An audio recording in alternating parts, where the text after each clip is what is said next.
Jagan sulle täna ühte nippi, mis on minu enda elu kardinaalselt muutnud ja see on otseselt seotud süsivesikute söömisega. Olgu nendeks siis riis, tatar, makaronid või ka kommid, koogid või kringlid ja sellega, kuidas sa saad neid natukene vabamalt süüa, kartmata, et need kohe sulle puusadele rändaksid.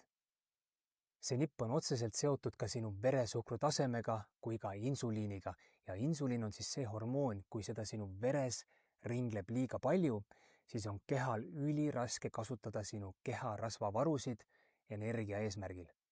Minu lihtne ja elumuutev tervisehäkk seisneb siis selles, et ma lisan igale toidukorrale, kus on sees ka süsivesikud, mingit madala tärklise sisaldusega köögivilja, olgu selleks siis porgandid, lillkapsas, brookoli, sibulad, paprika ja alustan toidukorras söömist just nendest.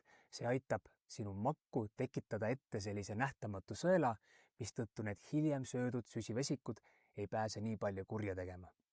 Ja nii lihtne see oligi ja kui sul on mõni magusa hoolikust sõber või sõbranna, siis saada talle see video edasi ja las ta jätkab oma kommide söömist, aga teeb selle lihtsa häki sinna ette ja ma garanteerin, et tema elu muutub.